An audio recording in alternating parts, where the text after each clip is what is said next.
أعوذ بالله من الشيطان الرجيم. بسم الله الرحمن الرحيم.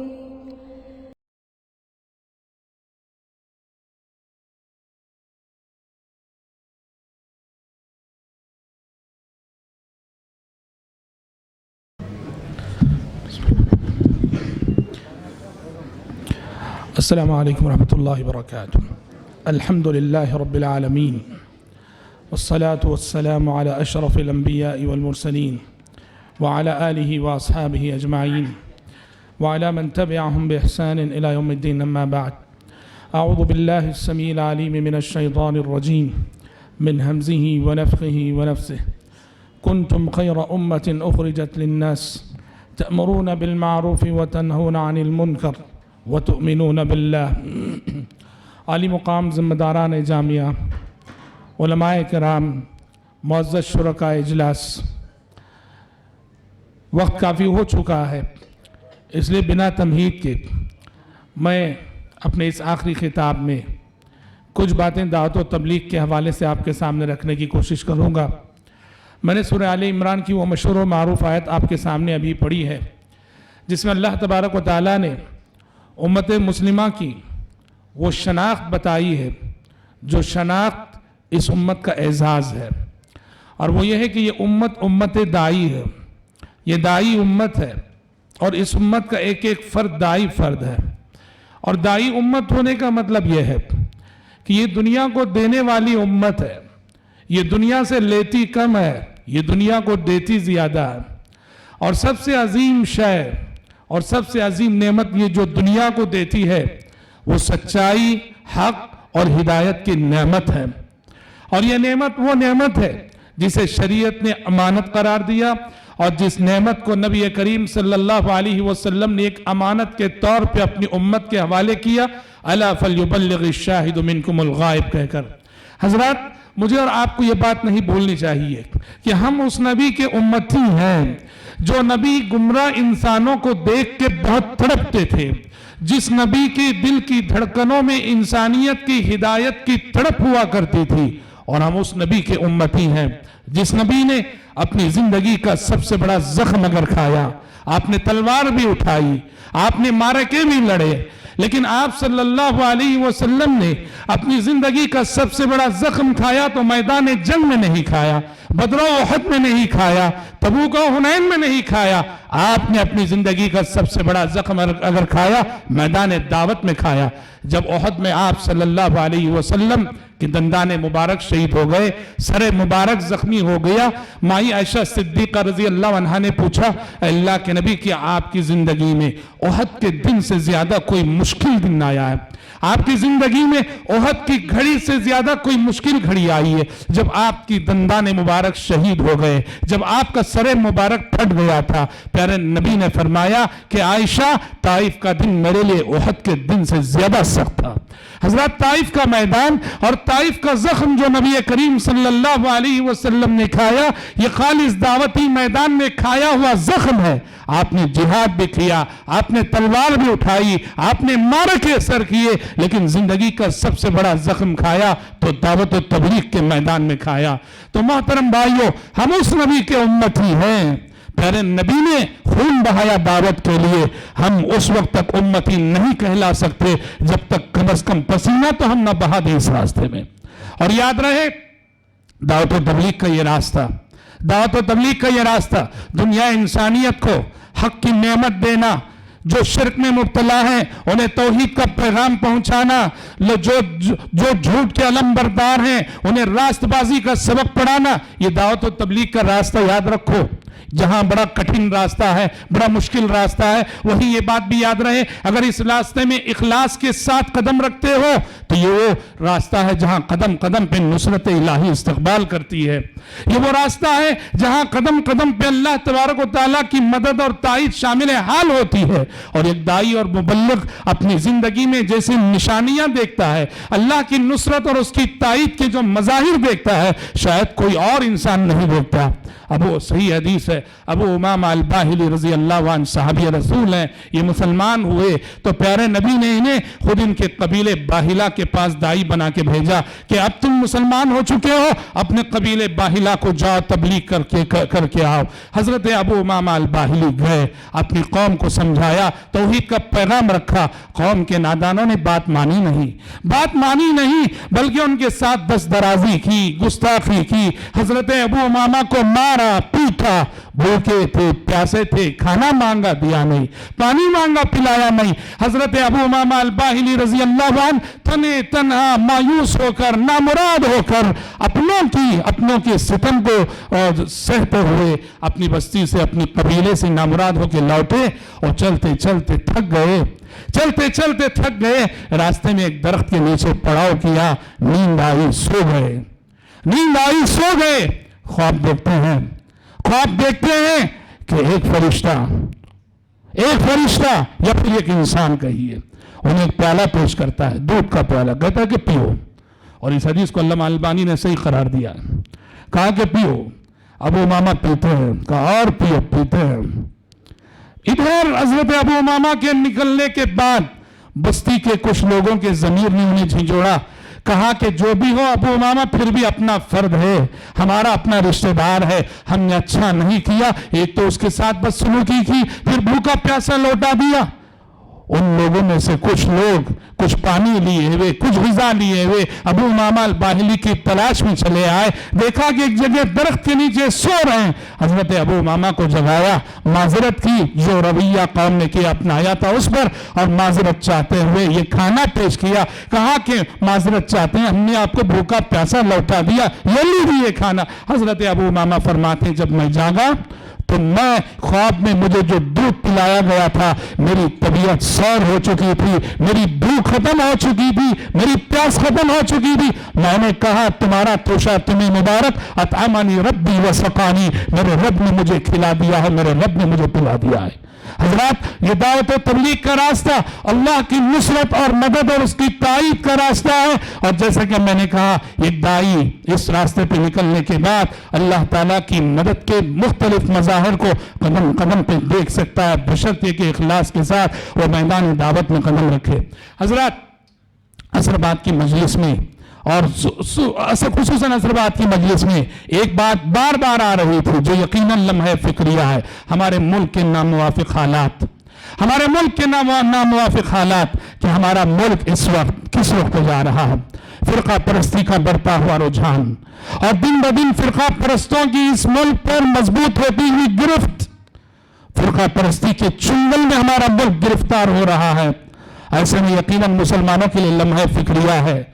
मुसलमान, हमारा जो मुखालिफ है, फिरका परस्ती की ज़हनियत रखने वाले लोग हैं, और जैसा कि असरबाद कहा गया, चैलेंज करते हुए हमें मुस्लिम वोट की कोई जरूरत नहीं है। चैलेंज करते हैं और वो चैलेंज करके अपने चैलेंज में कामयाब होकर दिखाते हैं। ये उम्मत मुस्लिमा के लिए लम्हे फिक्रिया, वो भी एक ऐसे सूबे में जहां मुसलमान हिंदुस्तान भर में एक मेजॉरिटी की ऐसी जरूरत है। हजरत याद रखो, कुरान कहता है नामुवाफिक हालात का मुकाबला करने का एक ही रास्ता है, नामुवाफिक हालात का मुकाबला करने का एक ही रास्ता है, और वो है अखलाक। कुरान ने कहा इदफा बिल्लती हिया अहसन फइज़ा अल्लज़ी बैनका व बैनहु अदावतुन कअन्नहु वलियुन हमीम। कहा कि पैगंबर, बुराई का मुकाबला भलाई से कीजिए, और नतीजा क्या होगा कि आपका दुश्मन भी आपका हो जाएगा। बुराई का मुकाबला अगर भलाई से करने का हुनर जान लोगे, आपका दुश्मन भी आपका हो जाएगा। भाइयों, याद रखो, अखलाक एक ऐसा हथियार है जिसका तोड़ हमारे दुश्मन के पास नहीं। हथियार एक ऐसी ताकत है जिसका जवाब हमारे दुश्मन के पास नहीं। अखलाक एक ऐसी चीज है कि जिसके जरिए से हम मौजूदा नामुवाफिक हालात को मुवाफिक बना सकते हैं। इस्लामी अखलाक, इस्लामी किरदार, ये सबसे बड़ी चीज है। मक्की जिंदगी का सुबह की तकारीर में भी इस वाक़े का हवाला आया। अल्लाह अकबर, मक्की जिंदगी में जब हालात मुसलमानों के हक में इंतहाई नागुफ्ता थे और अबू बकर सिद्दीक रजी अल्लाह अन्हु तंग दिल होके, परेशान होके मक्का छोड़ रहे थे, मक्के से हिजरत कर रहे थे, कौन रोकता है? ये काफिर रोकता है, मक्के का सरदार रोकता है, इब्न दुगन्ना रोकता है। पूछता है कहां जा रहे हो अबू बकर? कहा कि मैं इस मक्के की तंगनाही से और तंगवादी से निकल के किसी ऐसी आजाद फजा में जाना चाहता हूं जहां आजादी के साथ अपने रब की इबादत कर सकूं। इब्न दुगन्ना काफिर सरदार ने कहा देखो कि जब पूरे मक्के के हालात नामुवाफिक हैं मुसलमानों के लिए, मक्का पूरा नामुवाफिक हालात, मक्के के हालात नामुवाफिक हैं, और उस हालत में इब्न दुगन्ना काफिर सरदार कहता है मिसलुक ला यखरुज वला युखरज। अबू बकर तुम जैसे शरीफ इंसान का हमारे मुआशरे में रहना यह हमारे मुआशरे के लिए काबिल फख्र सरमाया है। न तुम अपनी मर्जी से जा सकते हो, न तुम्हें कोई यहां से निकाल सकता है। इतने बुलंद हो जाओ अखलाक में, किरदार में, मामलात में, इतने बुलंद हो जाओ कि दुश्मन भी दुश्मनी का इजहार करते हुए शर्माए। उस इंसान से दुश्मनी करो जिसकी सच्चाई का यह आलम है, उस इंसान से दुश्मनी करो जिसकी सदाकत का यह आलम है, उस इंसान से दुश्मनी करो जिसके मामलात की सफाई का यह आलम है।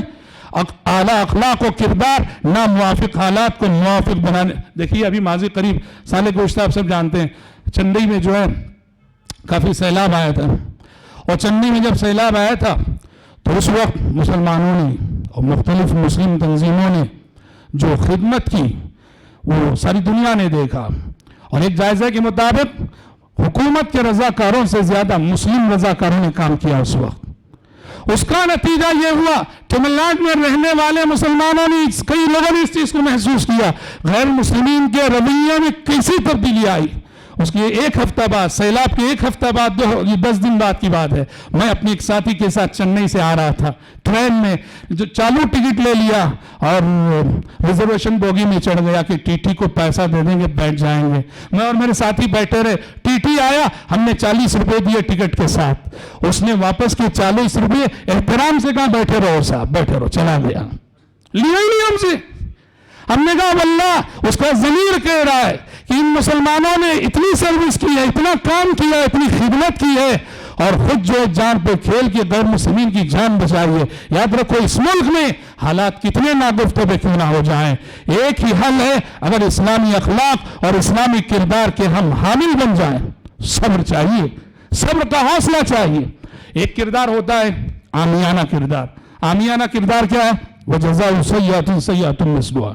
ये आमियाना किरदार है, जो तुम्हारे साथ बुराई करता है उसके साथ तुम भी वैसी बुराई कर सकते हो, जो तुम्हें जितना नुकसान पहुंचाता है बदले में तुम भी उसका इतना नुकसान पहुंचा सकते हो। शरीयत ये हक देती है, लेकिन ये आमियाना किरदार है। वो जज़ाउ सय्यअतिन सय्यअतुन मिस्लुहा। हमको आमियाना किरदार के हामिल नहीं बनना है, हमको दाइयाना किरदार का हामिल बनना है। और दाइयाना किरदार क्या है? इदफा बिल्लती ही अहसन। ये दाइयाना किरदार है कि बुराई का मुकाबला भलाई से करो। जो गाली देता उसके हक में दुआ दो, जो तुम्हारी राह में कांटे बिछाता उसके हक में फूल बिछाओ, जो तुमसे नफरत का इजहार करता उससे मोहब्बत का इजहार करो। बदीरा बदी सहल बाशत जजा, बदीरा बदी सहल बाशत जजा, गर नीक मर्दी अहसन इला मन हसा। हजरात इस वक्त ये काम हमें करना है, एक काम हमें करना है। वो क्या है कि इज्तिमाई सतह पर उम्मत के किरदार को संवारना है। याद रखो कि दावत और तबलीग में दाई कौम के इमेज का बड़ा असर होता है। इस वक्त जैसे असरबाद जनाब जमीर पाशा साहब ने फरमाया, मुसलमानों को इमेज क्या है इस मुल्क में?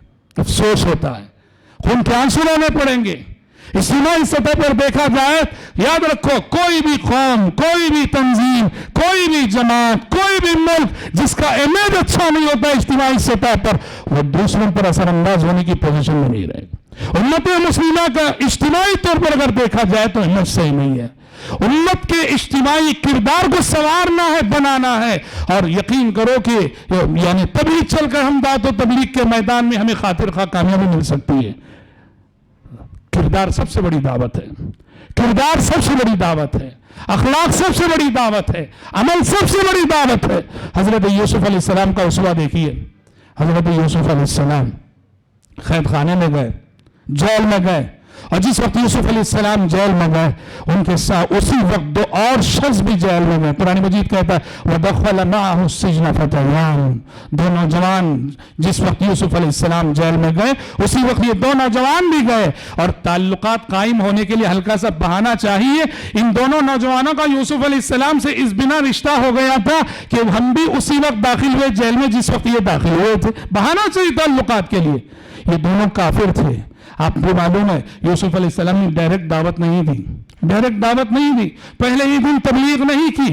یوسف علیہ السلام نے پہلے اپنے اخلاق اور کردار کا اثر ان کے دلوں پہ ڈالا, ان کے ساتھ ایسی زندگی گزاری, ایسی بے داغ زندگی گزاری کہ وہ یوسف علیہ السلام کو صبح و شام دیکھتے تھے اور بہت متاثر ہوتے تھے. یہ انسان انسانوں میں عجب ہی لگتا ہے, یہ انسانی بھیس میں کوئی فرشتہ لگتا ہے.